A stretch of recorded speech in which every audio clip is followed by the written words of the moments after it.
Greetings and salutations. This is HUGH JARSZ, the biggest YouTuber ever. And I'm all on my lonesome.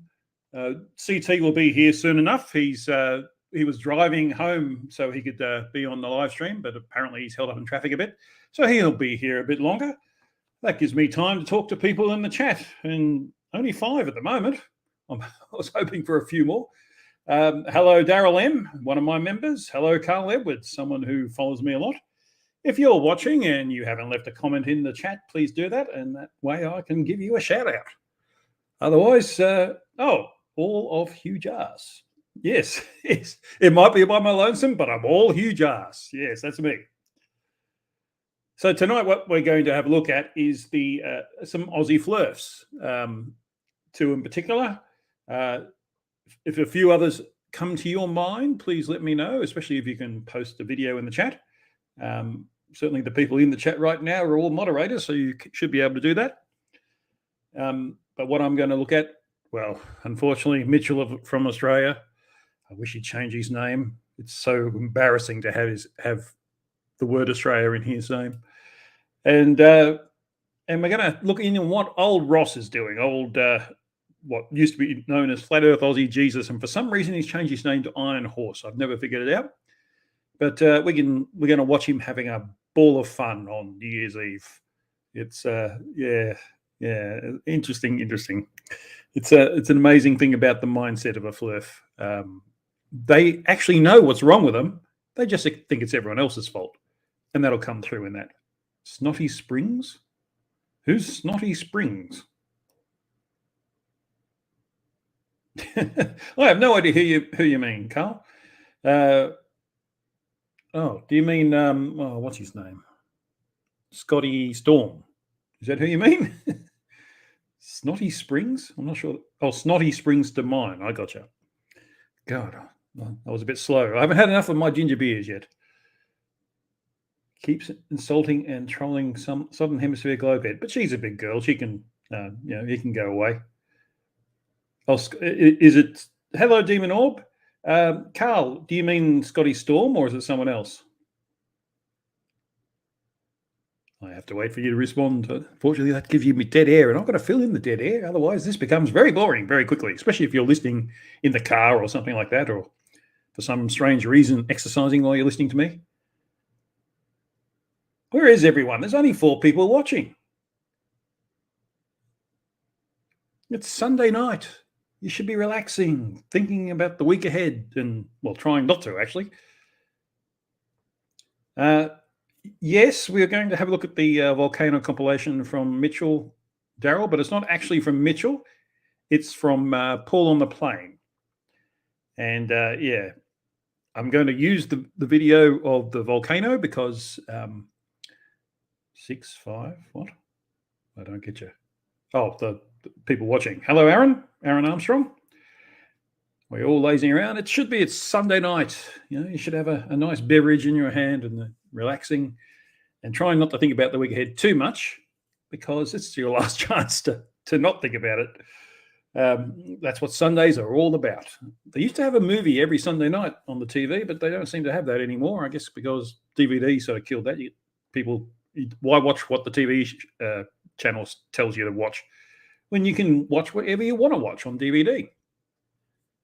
The world has changed in that way, I guess. Sunday morning for Demon Orb. Where are you, Demon Orb? Sunday morning. I guess you're in the around the UK, sort of that latitude anyway. Could be South Africa, like Carl Edwards.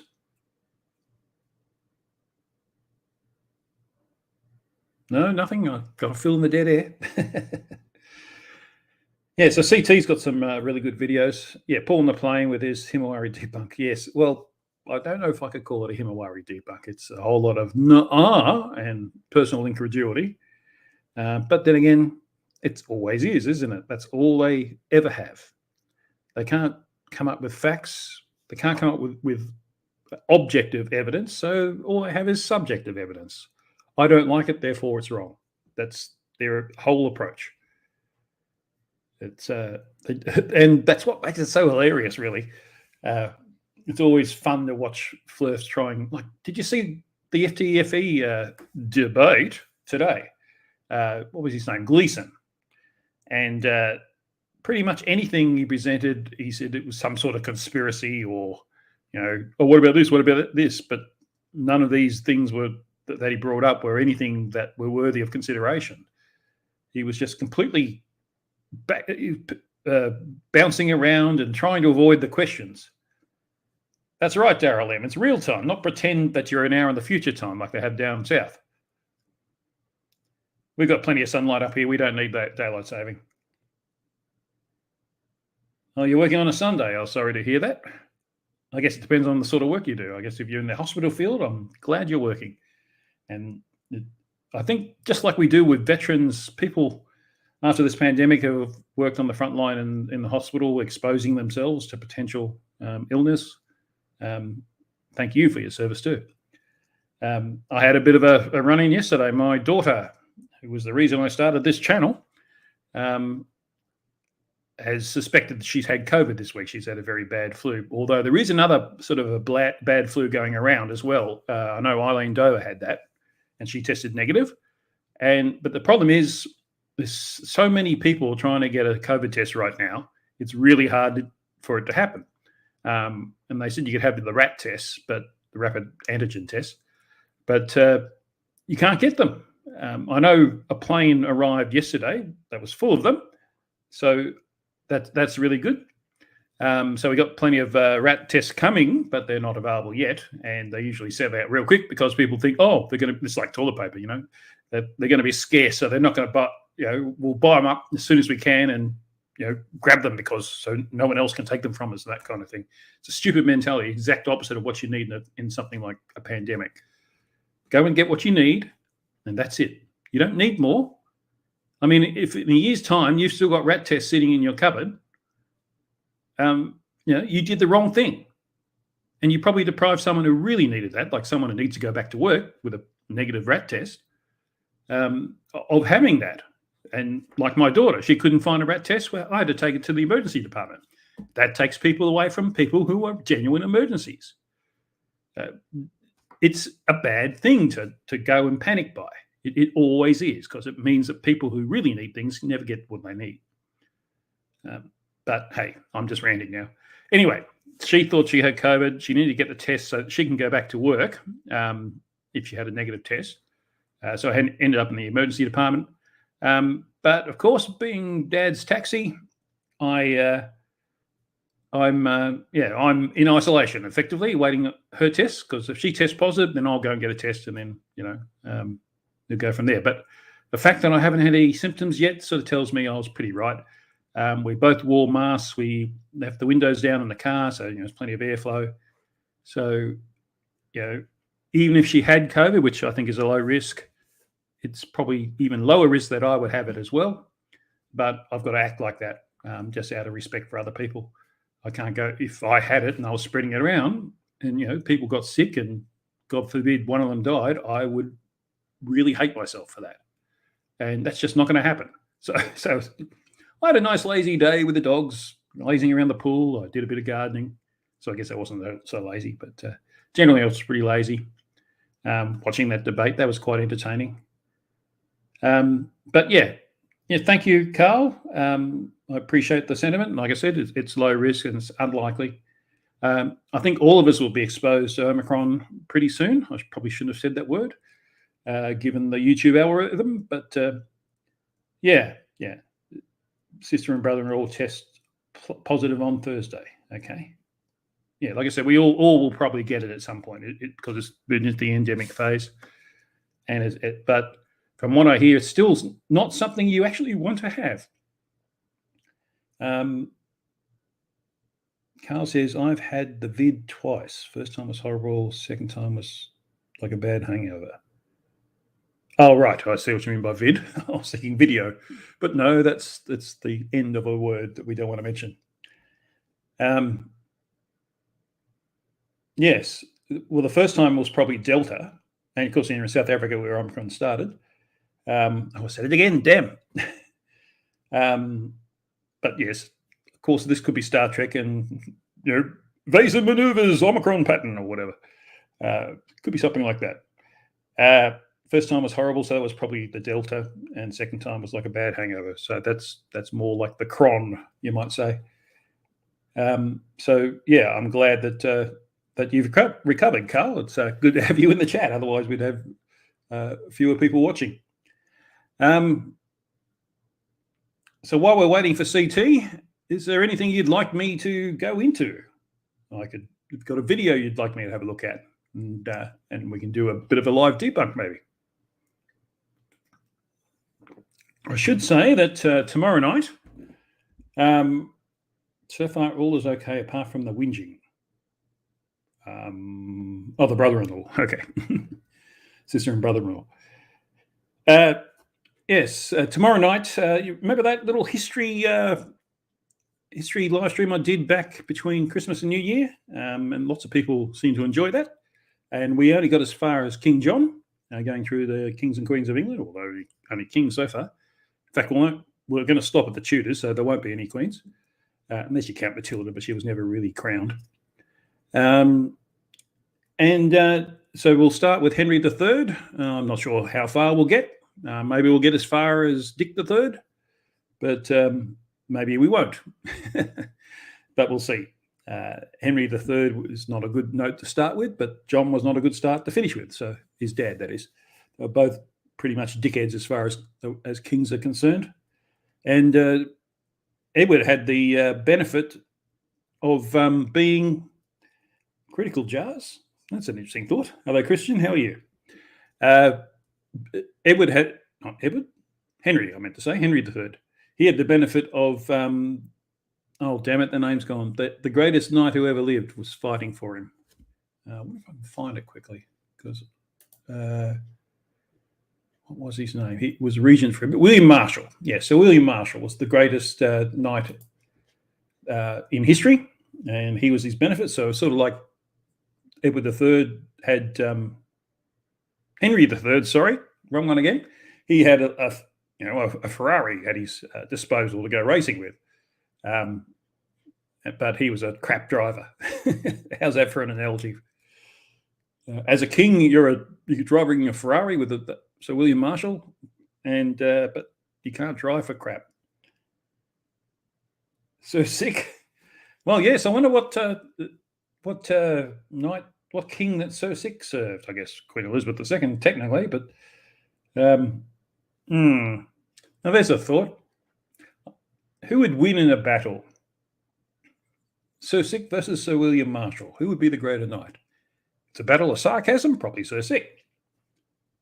But otherwise, I think he's going to be in trouble.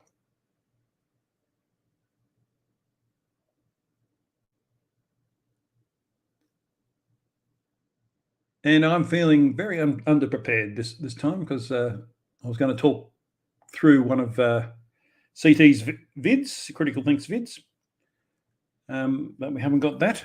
So that I guess I also wanted to talk about the Tongan volcano, and I was going to play that footage. And I was going to play the footage from Mitchell from Australia, because it was done so. Paul on the plane did that very well. So let's play that, and I'll talk over it so we don't get copyrighted or anything like that. I'm going to keep it muted because it's got music. So I'll share a screen, and here we go. So I'm not sure that's the actual volcano, because I thought it was underwater volcano, and that's an island for sure. So that looks more like a Japanese, Okinawa sort of area. But look at that ash cloud. That is 700 kilometers across. That's roughly the distance between Sydney and Brisbane, in the same magnitude at least. You see how it affects the atmosphere and the shockwave goes out? So it was near a cyclone too. I wonder how it would affect the cyclone. That looks a little bit distorted there, as if it wasn't quite, that's more a real photo.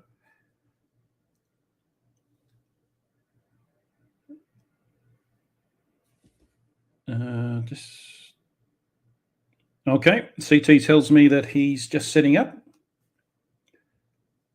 So yeah, again, I see an island there. I'm not sure that's the right place. So if anyone can let me know, I haven't seen anything. Everything I've seen says it was an underwater volcanic explosion. So why is there an island there? That doesn't. I mean, bits of the island are probably underwater, I guess, but it's right near this cyclone, which I think is interesting. So I'm not sure where he's going to go on to debunk, well, supposedly debunk satellites. But I think the fact that the satellite in Himawari 8 took I can stop sharing now, took those pictures, and people can verify that it actually happened, and it happened in real time. It was within seconds that they found out about that. Yeah, it is an insane picture, isn't it? It's probably one of the most amazing things we've seen for a while on television, really. Oh, hang on.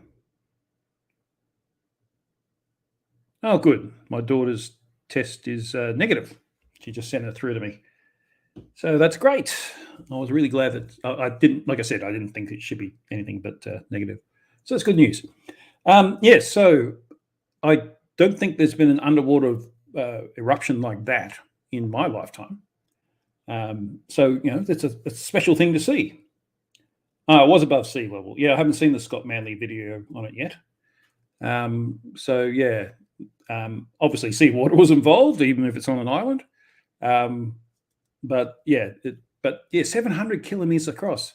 So I know Tonga is sort of spread out, but I didn't think it was quite spread out that far. That must be affecting everything. And I haven't got it available to me. I was waiting for the author to give me permission, but there's a video that shows the ash cloud, and it's moving towards Australia, which is kind of surprising because I would have thought, well, first of all, if it was going to go anywhere, it'd go the other way, but it just must be just the way the weather patterns are at the moment.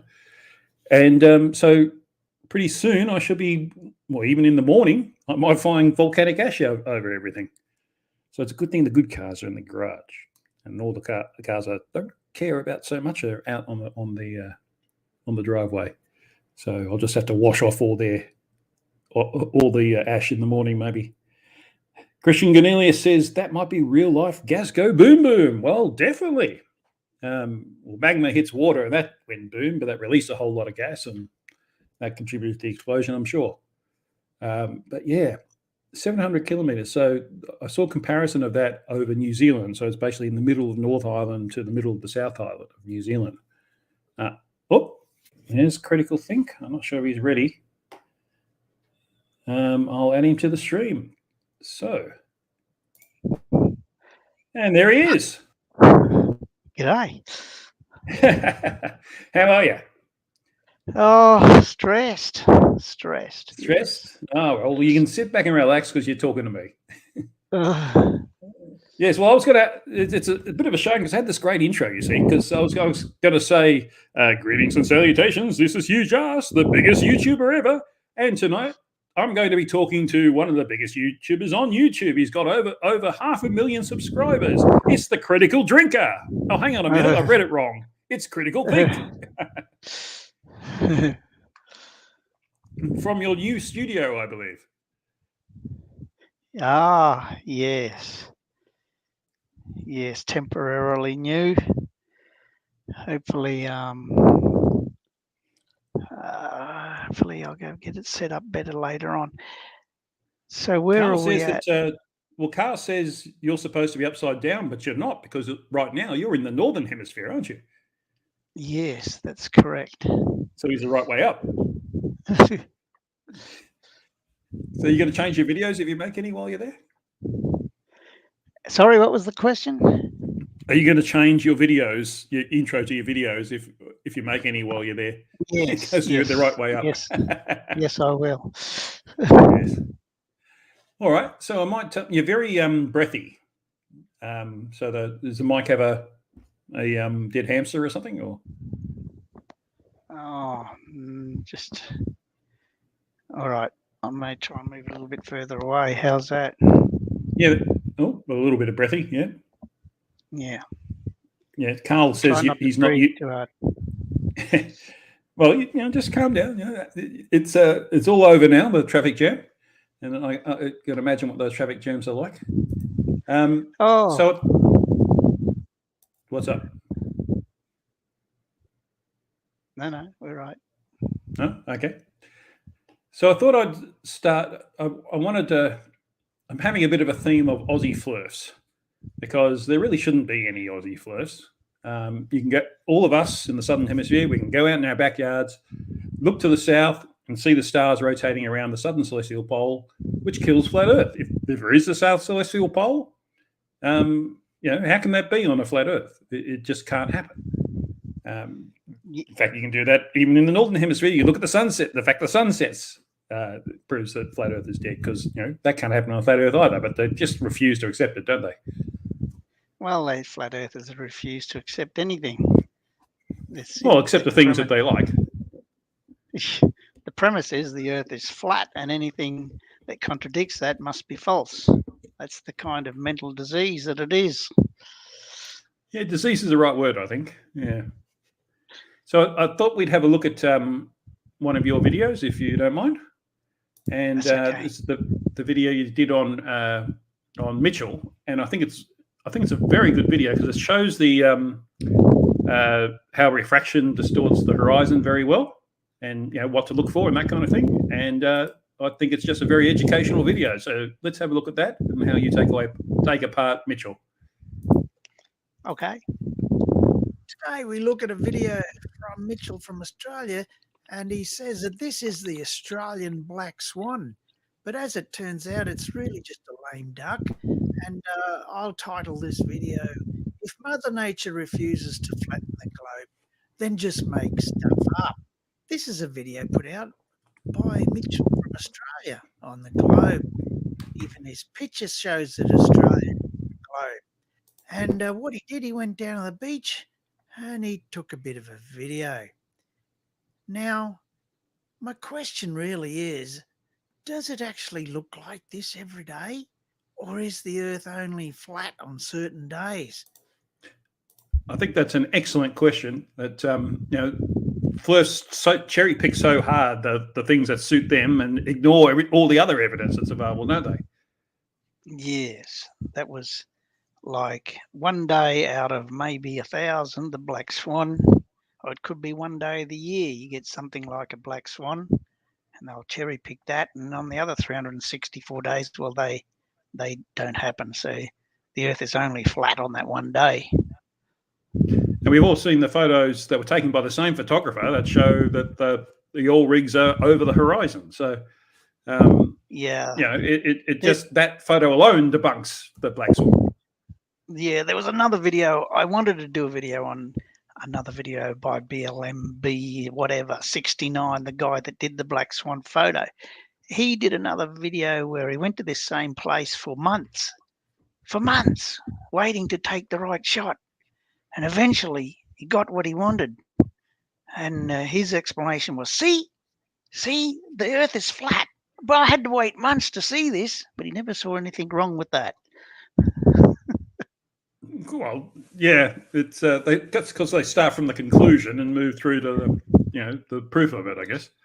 But yeah, disease. That's what it is. They just refuse to accept any evidence that contradicts them. So, anyway, let's continue with the video.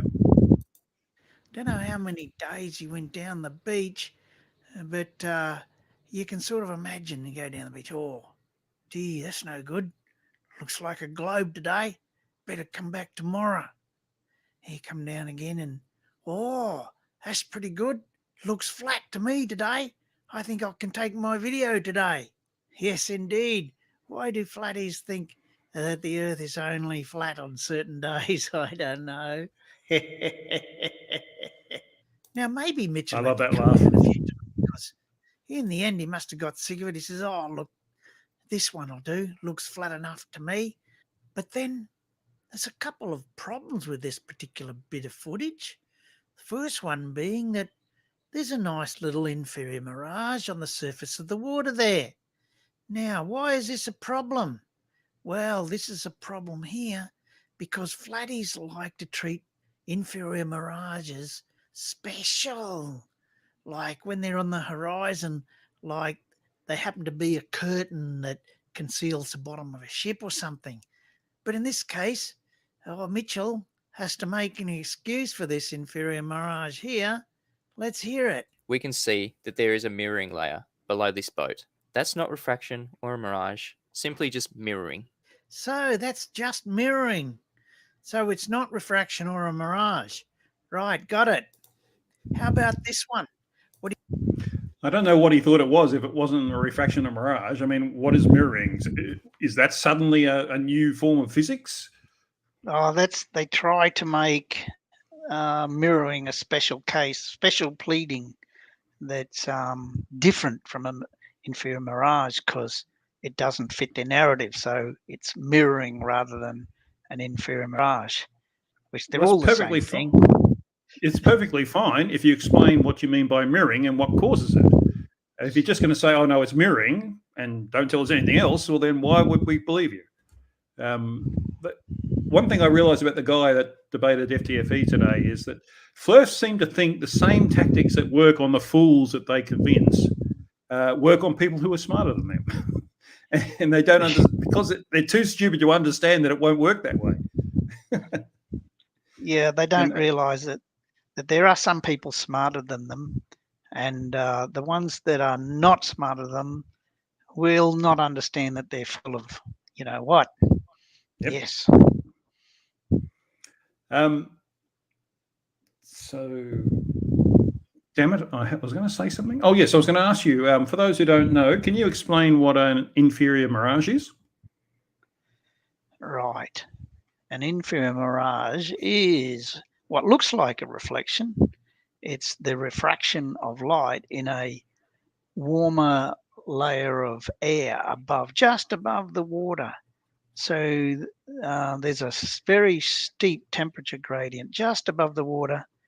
And so the light will bend enough. If you get down, it only occurs at a certain angle. The light will bend enough so that it looks like a reflection, but it's always a little bit distorted. But yeah, that's an inferior mirage, and it looks upside down because it's just like it was reflected from a mirror. And what's the difference between that and a superior mirage? So the superior mirage, there's a lot of different definitions, and a lot of different people have defined different things for superior mirage. But in a superior mirage, it is normally the right way up, and it is above the horizon or waterline rather than below. So the inferior means below, superior means above. So some people call just looming a superior mirage, and other people call superior mirage another image that you see up in the sky. So it's just superior means above. So several things could fall into that category. Mm-hmm. And I think we've all been out driving in the outback or somewhere where the road's a bit hot in the summertime, and you've seen a bit of mirage on the road, and it looks like a puddle of water. I guess that's a superior mirage. That's an inferior mirage. Oh, inferior. Okay.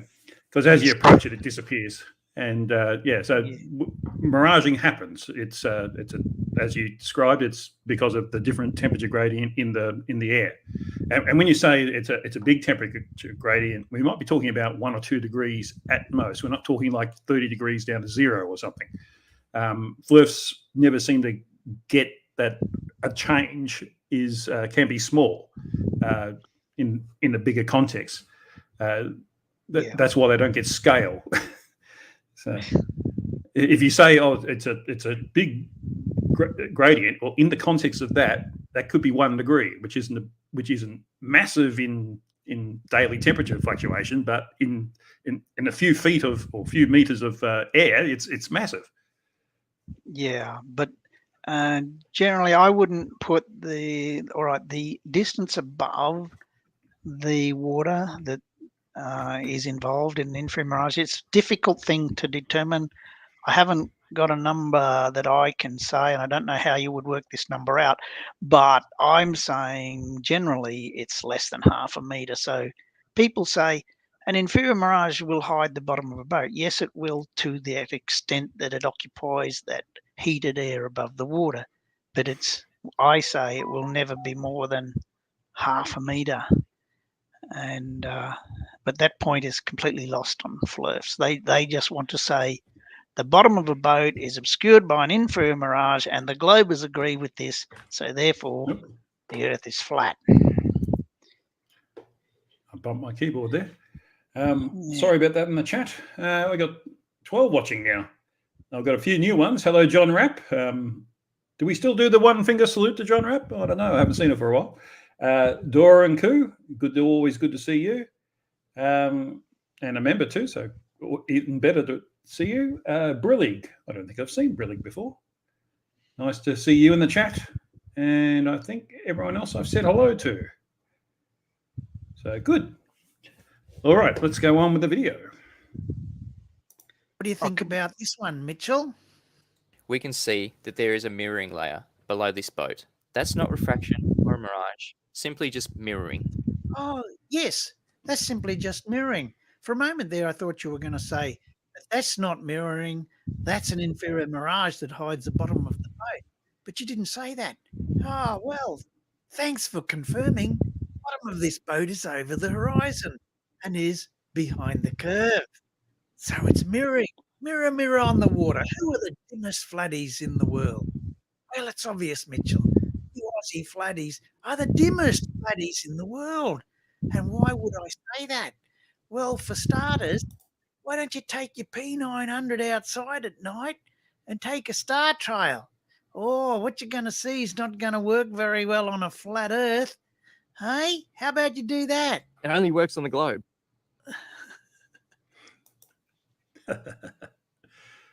Of course. And what about take your P900 down to the beach at sunrise any summer day? Have a look at the direction that the sun's going to rise. Oh, isn't the sun supposed to be like north of the Tropic of Capricorn? Down there, Jarvis Bay, I think, is actually south of the Tropic of Capricorn. Just take your P900 outside at sunrise and check the direction of the sun. And not only that, you can check that the direction of the sun travels after sunrise. Oh, look at that. Now, what do you think about that, Mitchell? It only works on the globe. That's right. I love how you use your tone of voice there. It's like, oh, it's so amazing, and that's the way the fluff should look at it. But they just completely ignore it, don't they?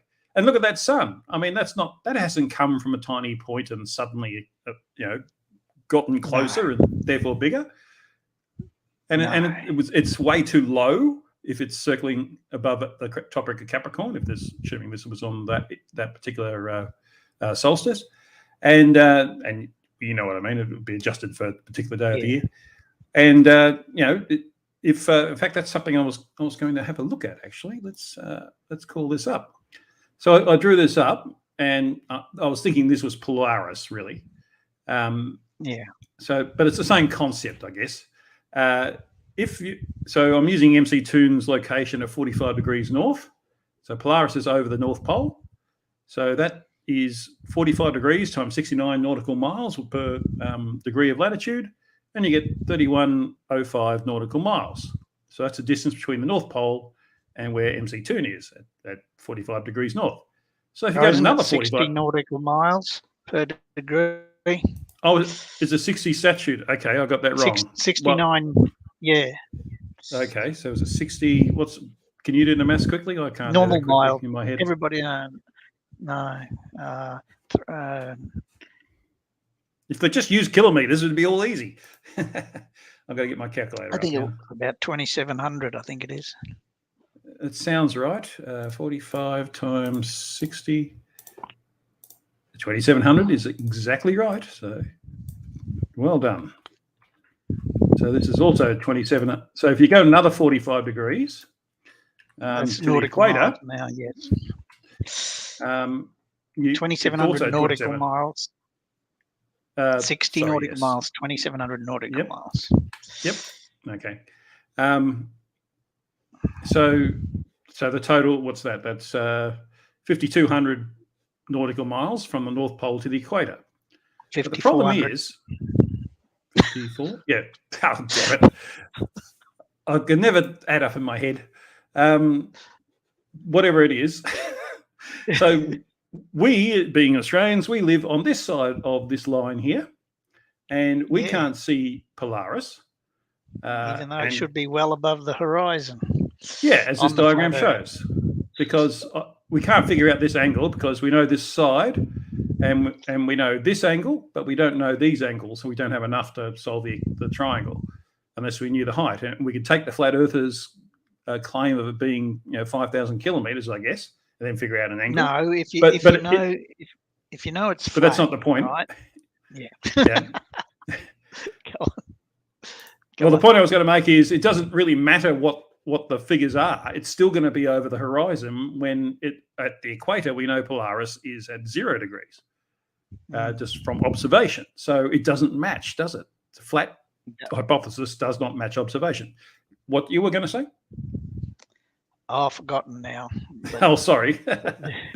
the whole thing about Polaris and perspective is how the flat earthers, I don't know how they completely ignore the numbers. If you listen, for example, the likes of Phuket Word particularly, he never mentions a number. And many flat earthers will never mention a number. They just say things get lower as they get further away. Hmm. And that's true, but then they then make that gigantic leap. Well, therefore the earth is flat. Well, no, if you do the numbers, and as I did in one of my other videos, if you do the numbers, things do get lower as they get further away, but you'd still see Polaris past the equator easily if the earth were flat, Yeah. if you do the numbers. But they never do the And- numbers. We could go to 45 degrees south and Polaris still hasn't set on the flat Earth. So it would be another around the 8,000 nautical mile mark. So apparently 8,000 nautical mile is the distance that you need to be to not see Polaris. But you should be able to, if you can see it from the equator, which it has been observed from near the equator at least, if you're at sea, and that means on this indicates that if you were here, the angle's not going to be much less. You still should be able to see it. So yeah, it's they don't like numbers, they don't like math because that's what smart people do, and they're looking at it from a completely different point of view. And the problem with that point of view is it's not valid, and that's the bit that they ignore. So we're being All right. corrected. It's appear to get lower. Doesn't actually get lower. Well, And, yes, yeah. Yes, That's absolutely right, John Rapp, but I think everyone knew what we meant. All right, let's continue on because this is good stuff. Now here, what about this? Now Mitchell says he's spotted the horizon way out there, which he says is way beyond the rocks. Yes, that's right. I think there's a bit of a problem with your horizon there, though, Mitch. Let's have a look. Here's another picture, bit zoomed out. Let's zoom in on this horizon here. And the horizon still in the distance beyond that boat. The horizon is definitely beyond 7.8 miles. Oh, Looks like dear. a wave to me. I think there's a bit of a problem with that horizon. Looks like you found the edge of the flat Earth there. Why is there a dip? The horizon across is not flat, mate. Oh, it's a bit of a problem. Now let's have a look at this one. And the horizon still in the distance beyond that boat. The horizon is definitely beyond 7.8 miles. Oh, gee, I don't know. It to me looks like some clouds. I don't know that that's a horizon there, Mitchell. And also, a little bit further on, you show this boat. But you can't make out anything much really. And there's a couple of problems with this. First of all, here, there's this light on the boat and you can see the reflection of it there. And so considering that that's like cloud there and this is like a reflection, mirroring, remember? That seems to me like the horizon might actually be somewhere around there. Not beyond the rocks as you've said it is, but it's very hard to tell exactly because everything is so blurry. I mean, couldn't you got a better picture? So highly unlikely that the horizon is beyond those rocks. And there's a few other problems here. So there's no refraction, but hang on a minute. Why is this boat floating in the air? And hang on a minute. This mirror image doesn't quite look right.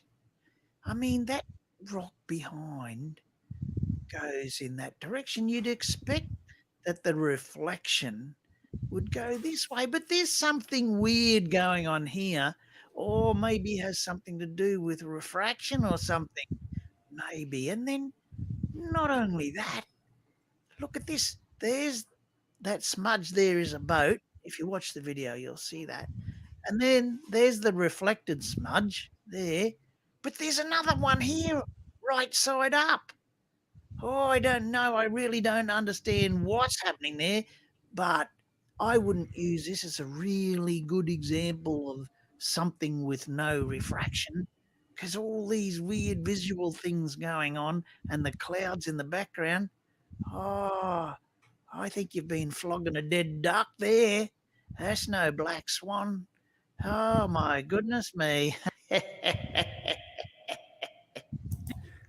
I love that. Yeah, that the thing is, one of the dangers of using that tone of voice is he'll think you're actually being serious, and you say, "Oh, I don't know what's going on." So and then you say, "Well, if you don't know what's going on, you can't be telling me I'm wrong." Is the way Mitchell responds. It's like Wolfie and the standby sextant. I think is serious. Yes, they do. That was so funny, and they did a whole live stream on that. And Professor Bell has joined us, well, in the chat at least, and he says, "Good evening, gentlemen." I think it was. I can't find his message now. Good evening, Professor Phil Bell. So that was And definitely aimed at you, everyone. CT. But where's my greeting? Yes, No. Carl likes your laugh too. Yes. And there, the image has come up where I paused the video. That's I mean, there's clearly there's a little tiny bit of distortion, but that's certainly not enough to make the rest of the boat disappear, is it? Oh, that's a classic. I love that image because can you still hear me? Because I think I did something there. Yeah, I can hear you. Yeah. No, okay. You're not on mute, so. Yeah, I love this image because all the usual excuses for inferior mirages, etc., distortion, they're all out the window with this one. This is a fantastic image. That's so great. Yeah, I mean, Gary Wybenga would say it sort of all melts into each other, I guess, into a single line. But there's no evidence of that. He would say that as you zoom out, the bottom would disappear. That's what he would say. That's stupid. Yeah, completely stupid. His argument is if you zoom out, the bottom will get smaller and eventually disappear. His bottom is exposed, yes. I've got to say hello to Judy Bassett, one of my members. Great to see you. I don't think I saw you too much in the Christmas break, so it's good to see you here. But I might be wrong. Brillig says, didn't the Polynesians navigate by using star charts made from sticks and string taught by the oceans? Okay, whatever that means.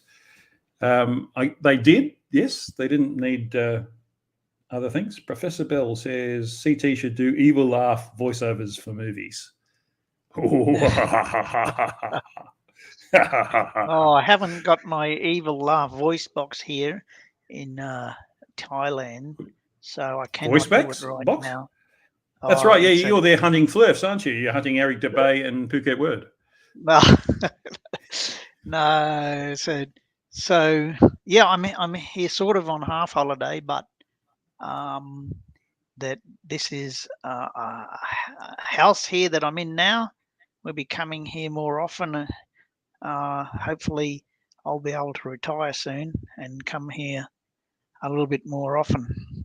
But it's back to Australia at the end of the month, and come back again.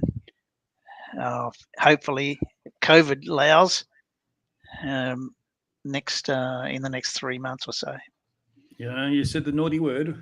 Oh, it wouldn't surprise. Let's have a look and see if I'm still monetized. It's still green. Oh no, that's not it. Wrong screen.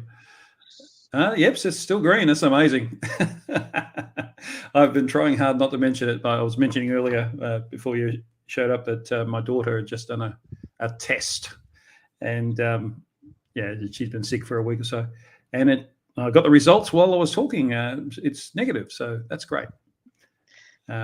She's the reason I do my channel, because people like her who don't have a lot of life experience, a lot of knowledge, can easily be fooled by people who are so adamant about the things like flat Earth that they talk about. And we need to get other information out there that shows what reality is all about, that they can test for themselves, and that's all. That's what my channel's about anyway. I can't speak for you, of course. But you certainly give me lots of material that basically confirms that you can't say that the Earth is flat if the boat's doing this. It's sinking if the Earth is flat, isn't it? I don't know how any flat earther could rationalize that, because that's pretty clear. I mean, there's just, I don't know how you would make up an explanation for that. That's just beyond comprehension. That just goes to show you how bad mental affliction this flat Earth thing really is. Yeah. I mean, I see a little bit of distortion, sort of the bottom of the conning tower, I guess you call that. Oh, you're going to need, but over here, you're going to need your magnifying glass for that. Come on. Perhaps, but over here, there's clearly no distortion there between the water and that tower there. So there's no there's always refraction, but the incidence here is incredibly low. This is as clear as you could possibly get, and it's clearly showing that the Earth is a globe, and yet they just deny it. Oh, somebody, Anyway. like Daryl M has said, we got rid of a tennis player today. I haven't caught up with the news, eh? Yeah, they flicked him out, so Oh, he didn't comply with our requirements. So they can't treat him special, I guess. But they now, Stevie B says, but now they now say you should see the boat should nose down. Yeah, that's the latest from Illogical Brian. Yeah. If the boat is obscured by that much, you should see it nose down. Oh my goodness me. Crazy. And he was wasn't he the one talking about sky miles and things like that? Yes. To explain nautical miles. Made up the navigator miles. He's the one that made that up. It's pretty good at making shit up. Oh, sorry, did I say that word? Sorry. You can say shit, because worse is Flat Earth Aussie Jesus is going to say worse later.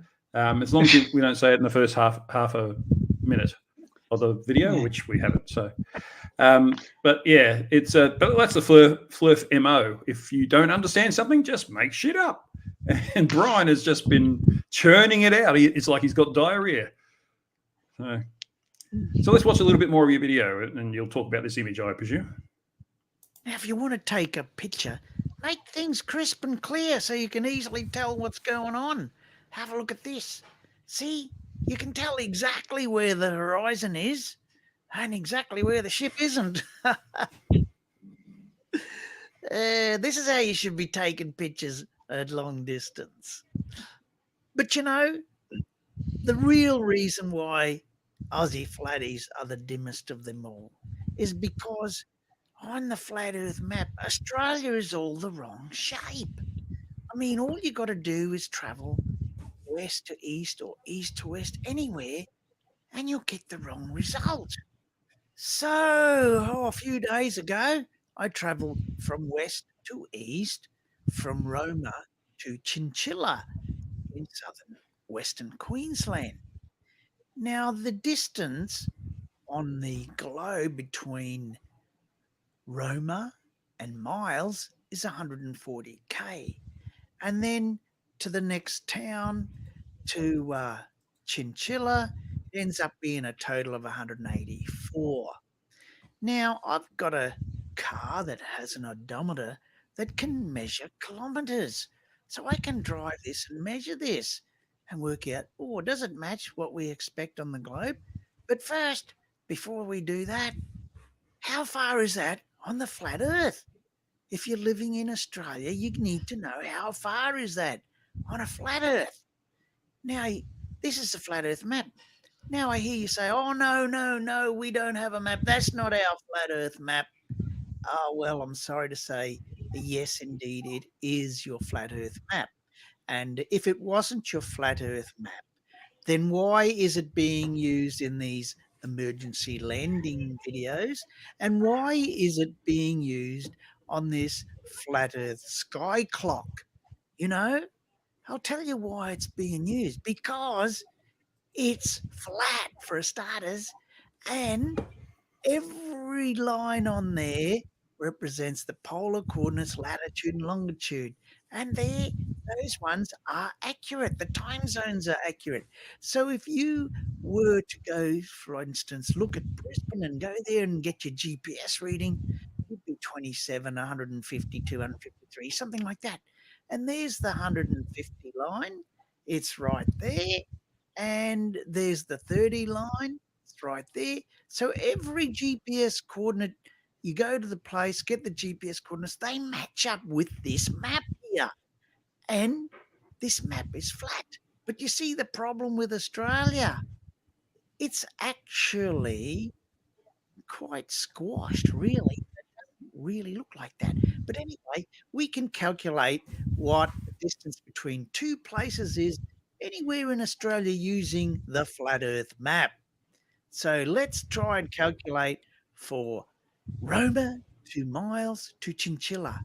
Now, it's very simple trigonometry and Pythagoras theorem, and I've given you all the Flesh, you're having a heart attack right now. for these lat and long, convert them to x and y, and then do a Pythagoras distance. And it comes out Roma to Miles is 318 kilometers on the flat Earth map, and Miles to Chinchilla is 100 kilometers on the flat Earth map. So what happens when we actually measure? We actually travel this, right? We don't measure this on a map. We drive the distance and measure the distance, pretty much like walking, but a bit faster. So here we are at Roma, ready to go to Miles, and Miles is 140 kilometers away. And we get to Miles, and what's that? Oh, we've traveled 139. That's close enough. What about when we get to Chinchilla? Oh, that's 183.9. That's close enough. So we've matched the globe. The distance we've actually traveled matches the globe. So here's our results. Roma to Miles is on the globe 140 kilometers. On the flat Earth, it's 318 kilometers. What did we measure it as? Oh, 139. Oh, and Miles to Chinchilla, 45 kilometers on the globe, 100 kilometers on the flat Earth. What did we measure it at? Oh, 45 kilometers. How about that? What do you think about that, Mitchell? It only works on the globe. Yes, it does. I'm doing a similar thing with MC2, and he did. I found him a road that he was going to drive on anyway in Minnesota that does 1 degree of longitude, east-west. And I've got a road that basically the highway out of Brisbane up to Toowoomba is roughly similar to that. And it's 1 degree of longitude. I'm going to measure it with my car's speedometer. I'm going to film the whole lot. So no one can say that, I took off to the side or whatever.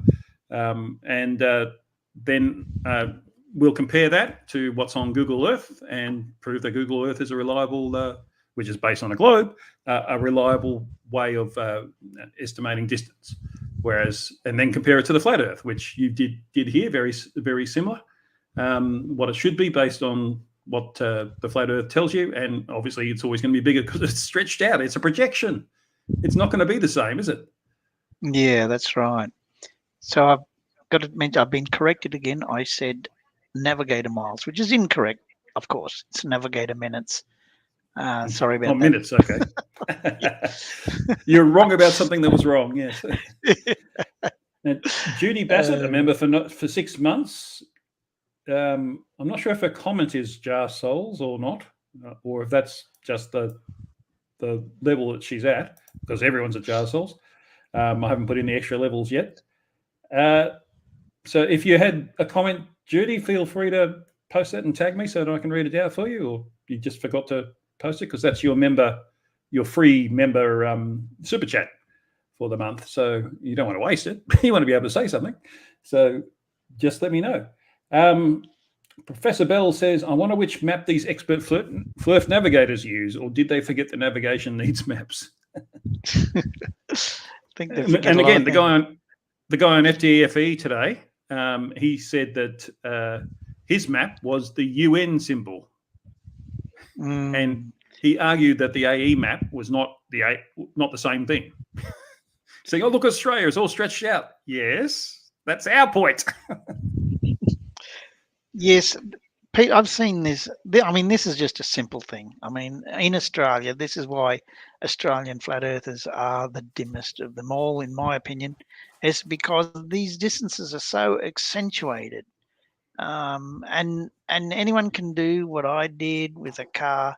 I've even done it with a measuring wheel. I haven't produced that video yet, but it works over a distance of even 100 meters, because on the flat Earth, it's going to be 200 meters or so. And it's so simple. You can just go out in front of your house, measure 100 meters, work out what it should be on a flat Earth. So simple. There you go. You want truth, have it immediately. Just do that. But no, of course not. Of course they won't do it. Well, it might prove them wrong, so they can't possibly do that. I remember, well, we're going to look at Flat Earth Aussie's Jesus in a minute. I remember having a discussion with him about cold moonlight, and I was saying, well, what did you do for the control? And he said, what do you mean? And I was saying, well, did you take the temperature of the water on a night where the moon wasn't in the sky? And he said, are you insane? How can you test that the moonlight is cold if the moon's not in the sky? And I was saying, well, you need to test that when it's not there to prove that it was the moon causing it. And he just wouldn't accept that. He just didn't understand that you needed to do the control. It was just one of the funniest conversations I've had for a while. And Ross wasn't in on the joke at all. Well, are we ready to watch Ross? I'm going to have to warn people. There's quite a lot of harsh swearing in this. This is a video he did on New Year's Eve. So this is how he goes out and parties hard. he stays at home and gets drunk on his home brew, apparently, from what I saw in this video. I'm not basing it on anything else. And he gets philosophizing, which is always interesting. If you don't like swearing, or if you don't like Ross, some people don't like Ross. I know Dora is very fond of him. You can mute now, and when he's off the screen, then you can. We'll be stopping and talking over it, of course, because we want to avoid copyright, and plus we want to talk about it. But yeah, we'll be doing that for a while. When he's stopped, then obviously you can listen to us talk. But otherwise, you'll have to mute because I don't want people to be unnecessarily offended. So I should share my screen first, shouldn't I? I just realised I wasn't doing that. Let's put that on full screen. Let's share system audio, and away we go. Yeah. See, this is why I don't make videos anymore, because I've learned too much. He's learnt too much. And yeah, let's let him keep going. Scrape. Scraped. Frog. That's not a frog, by the way. It's actually a cricket. The one in the background. That's it could be a frog. Give me a bit of I guess they have the right to exist too, since us white Australians exist in Australia. Racist. There's a thing. A lot of people have heard about it. They think they're quite clever, saying, "Oh, you suffer from Dunning-Kruger effect." The Dunning-Kruger effect, basically, yeah, I could talk about who wrote it. They both suffered it as well. Well, that's actually true. Every human being suffers from Dunning-Kruger. That's what the point of the study was. We all suffer it to some extent. Some of us have it under control and some of us don't, especially people who say, I've learnt too much. Anyway, let's watch him continue on.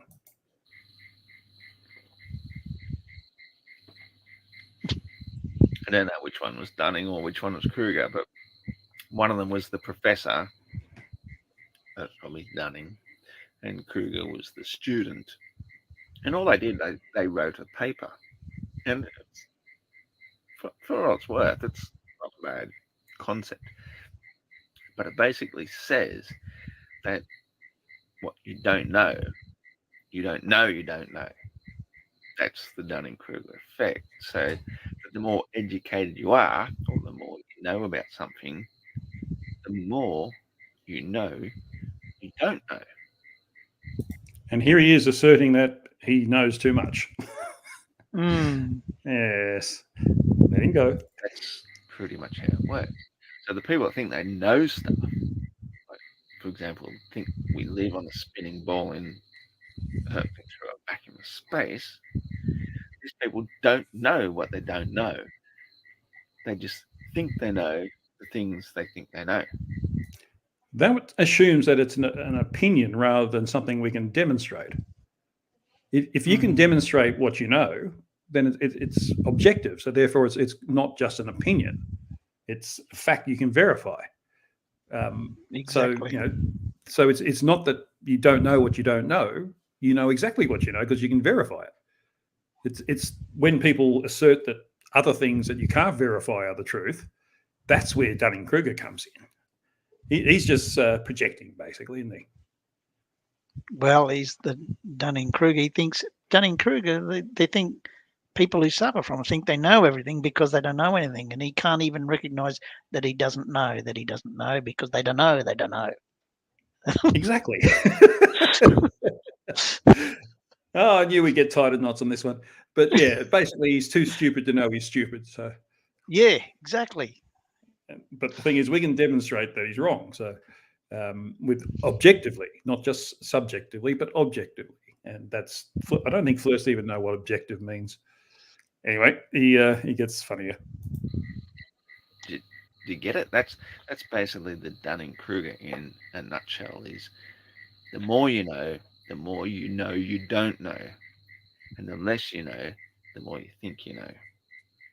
And so the globe believers love to, throw that label at the flat earthers, Dunning-Kruger sufferers. They don't know. We can demonstrate that they don't know. That's the point. Well, I love what he says, though. We love to throw that label of flat earthers. Well, that's because it's so true. It's so true. They ignore the evidence and pretend that they know everything about everything, even more than the experts who know about the topic that have studied it and performed experiments. But no, a flat earther knows better than them.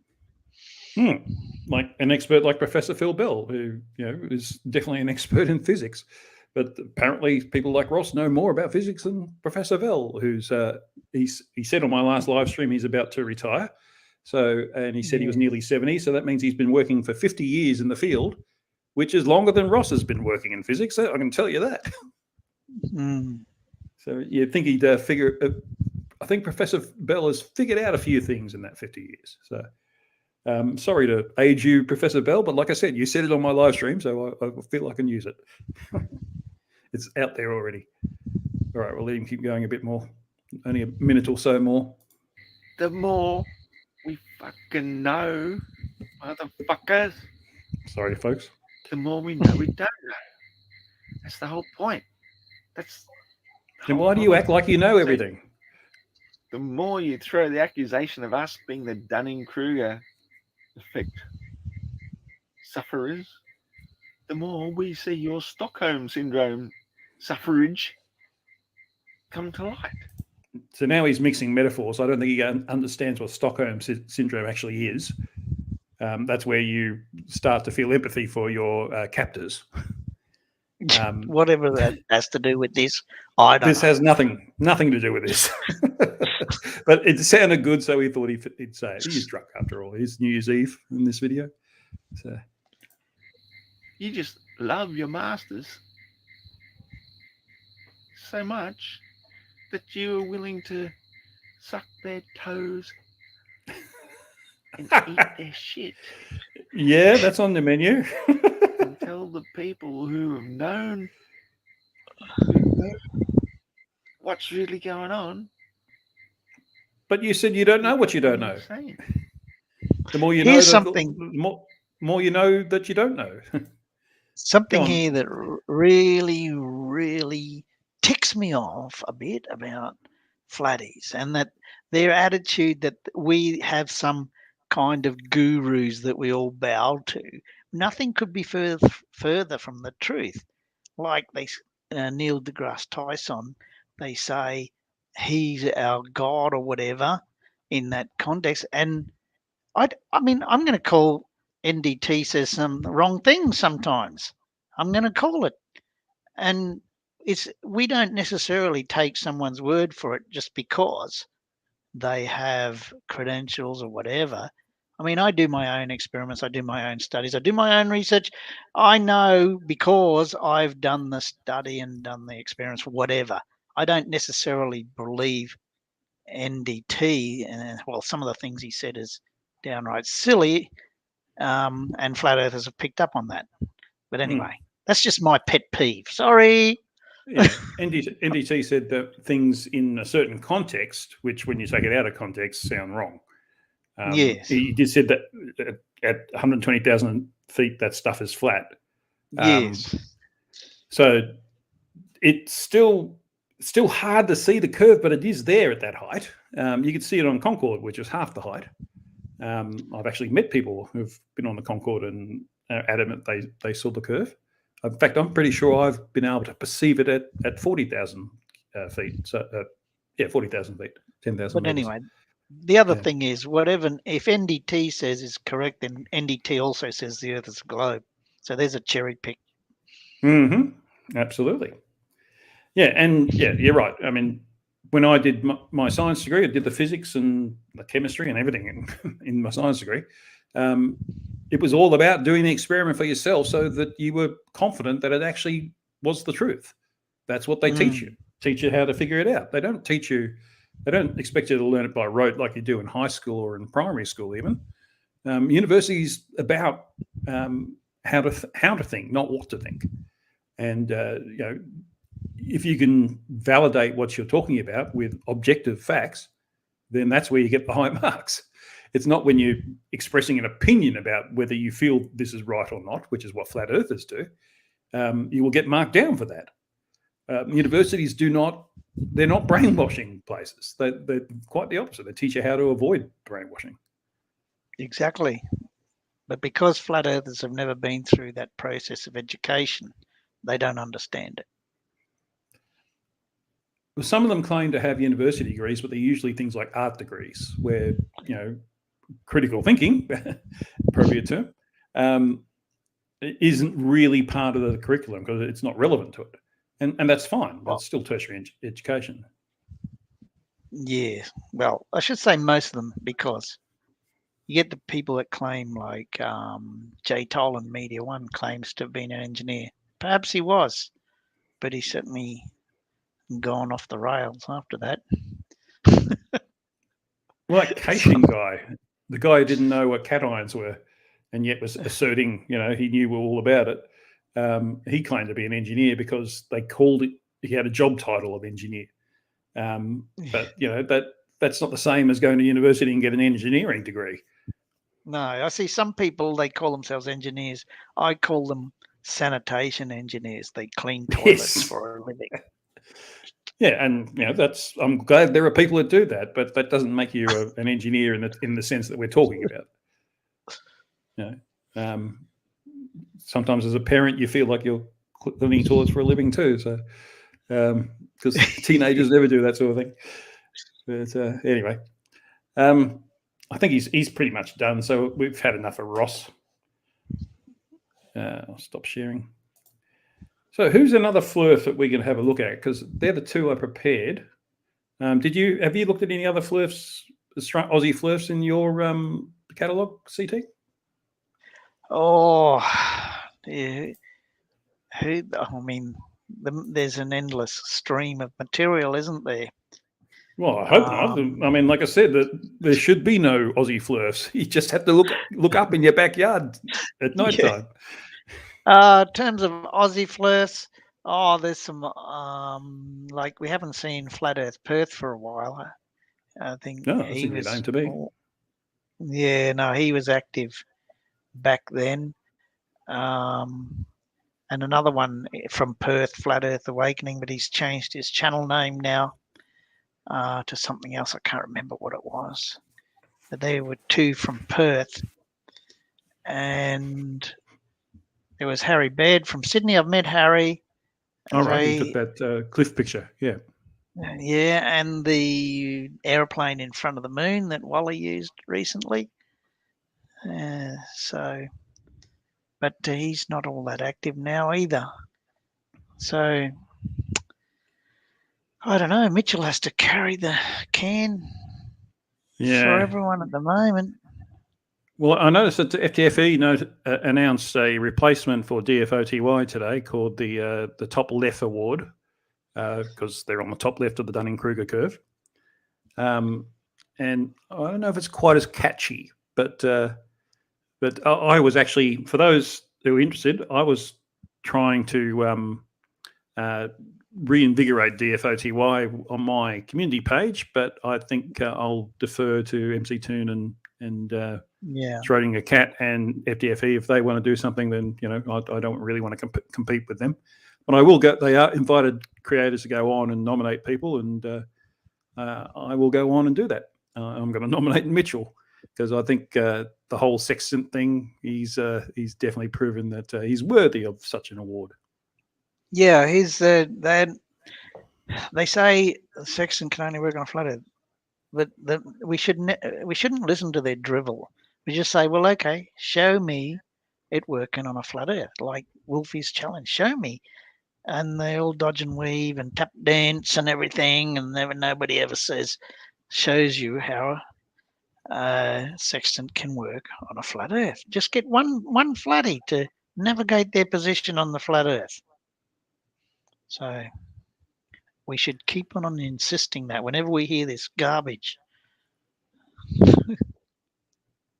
Well, yes. Second best Bob, another one of my members, has joined us. He's listening while working. Hello, Bob. Professor Bell asks a good question. Do we think Mitchell is a fair dinkum flirt? I think he's a fair dinkum conspiracy nutter, and being a flirt is just part of that. He's, we know that. I think he is. He's too far down the rabbit hole. He wants to be right. He wants to be smarter than everyone else. And I think he's a ridgy-dig flirt. But I noticed a pattern generally in flirts. When they start out, they're all very polite and all remainly seeking the truth. And it gradually, as they're proven to be wrong, it gradually goes downhill after that. And you've seen the result of that with Rachie, whatever. I was about to say, and, and Mitchell. I mean, I interviewed Mitchell a couple of years ago, and he wasn't too bad, but he's an arrogant fool right now, and just tries to bully people into flat Earth. So he wasn't like that before, but when you get your beliefs challenged and you don't want to let them go, this is what happens. Yeah, I guess he has no valid arguments. So bullying is all you got.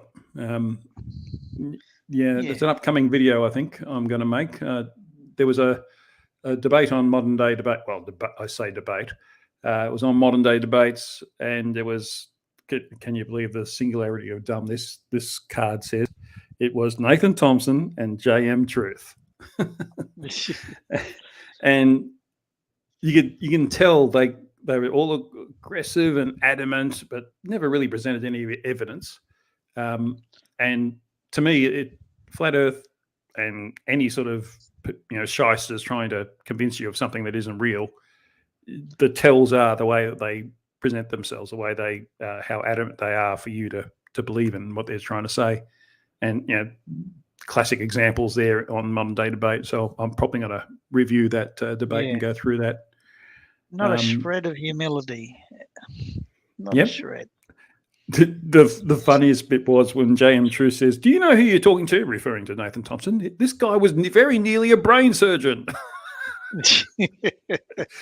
Now, I don't know if that's true, but I think if Nathan Thompson was ever a brain surgeon, the reason he's not is because he tried to operate on himself.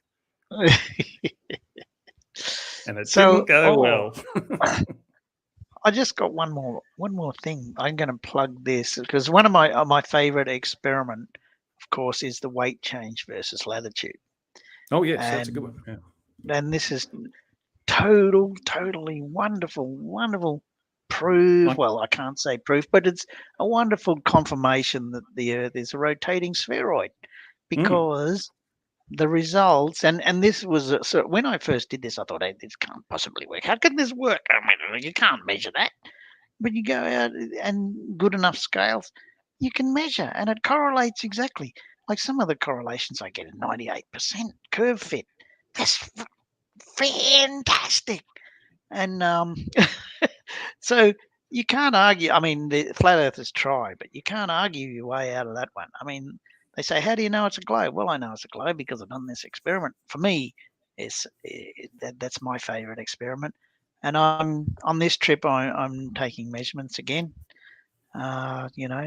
just for the fun of it, because I stopped in Singapore and Bangkok. And today I went as north as the Mekong River up there in Nong Khai. It's a little bit further north. And so I'm taking readings wherever I go, and preliminary at the moment, 96% correlation. So it's not as good as my other run, 98%, but not too bad. 96% is still pretty good. So that it depends on what the margin of error is, I guess. We're talking about like thousands of a gram or something on those scales, aren't we? Or there is a lot of room for error. Let me put it that way. You have to be very, very careful with your measurements. Yeah. And I'm trying to take the measurements in airports and being quick about it, because a couple of times there I was in transit, and it's when you're not so careful, it can be off a little bit. You have to be really, but it's still not too bad. Still not too bad. You mentioned of airports made me laugh, because I remembered when Phuket Word flew to the UK, and he took level measurements at the airports he was in. And he said, oh, it's still level. Of course it is. It's perpendicular to the pull of gravity. It doesn't matter where you are on Earth, it's going to be the same. And he professes to understand. Yes, I do understand that down is towards the center of the Earth. But then in almost the same breath, he says, see, it's still level. It was so funny. And what was even sillier about it is because he was in an airport, which the floor was manufactured. It was manufactured to be level. So it was in no way a valid test. It wasn't even on the Earth, you could say, in that sense. So it's just ridiculous. There was a guy on Facebook who was arguing that if you're on the moon and you jumped up, the moon, because it's rotating, would move several meters underneath you. They just don't. Why can't they get conservation of momentum? It's just ridiculous. So, God, that is funny. Professor Bell says yes. Well, you going to knock on Nick's door when you get down to Phuket, or? Oh, I had to. The trip to Phuket is up in the air at the moment because there's some paperwork I've got to get done here, And so, but I'm still looking maybe at going for 1 or 2 days this week coming. So I still have to make bookings and things now because I cancelled the other booking I had. I had to cancel it. So, yeah, still looking at going. All right, But cool. it's up in the air a bit. Well, we might call it there because I think we've covered everything that we were going to cover. And unless you've got something else you'd like to talk about, or No, right. I'm you've probably good. got dinner on soon. Oh, soon. Yeah, that's correct. We had Yeah. a late lunch, so it's not too bad. It was Okay, good. when we had to grab something quick because I had a long way to drive. I allowed myself 3 hours for the drive, but it wasn't enough. It wasn't quite enough. Well, in Southeast Asian traffic, 3 hours is probably about, what, 50 metres? Oh, it wasn't too bad, but oh my God, the drivers, oh my God. It's it's an experience driving here, that's for sure. All right, then. So thank you very much for being my guest. It's great to have a chat with you. Thanks for having me. Yeah. At some point, we need to get the whole wolf back together and have a bit of a live stream and laugh at someone in particular. Just for the fun of it, maybe we can do Ruhoof can do Jay Tolan, and you or Wally can do Mitchell and so on. It'll be an interesting live stream, I think. Yep. So you enjoyed the rest of your time in Thailand and try and keep away from the fluffs. If you can find Eric DeBay, give him one for me, I guess. Well, maybe I'll run into Phuket Word. Who knows? Who knows? Yes. Why is Thailand such an attractive place for expat fluffs? I have no idea. All right, then. So thank you very much. Thanks to everyone in the chat for being here, and thanks for having a good time. It seems a lot of you. I'll be back tomorrow night. Well, do you have any upcoming videos planned, or are you just a bit busy with your old day at the moment? I am still working on making a video about the weight change versus latitude with my latest result sets. I've got 2 result sets now, so I'm hoping to put that into a video. It's a lot of work. Yeah. Just let me post your channel in the chat, and I'll put it in the description later. There we go. That should be. I think that's it. That'll be a link that will get you to a page that has your videos on it at least. So yeah, please everyone subscribe to Critical Think.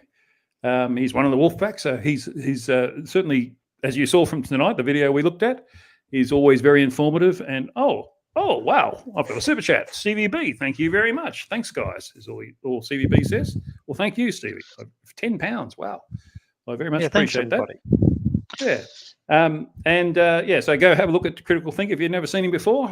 He always has very good videos and very informative and also fun as well. And I'll be back tomorrow night with PhD Tony to continue our history series on the Kings of England up until the Tudors at least, and then we'll think about what we do then. We'll go through that tomorrow night. I think it's I said 7:30 or 8:30, something like that. I'll do the cards straight after this live stream finishes, so you'll be able to see it then. And I'll catch you then. I'll see you in the next live stream. And where is my cursor so I can select the outro? So there's nothing left to do but cue the corgi.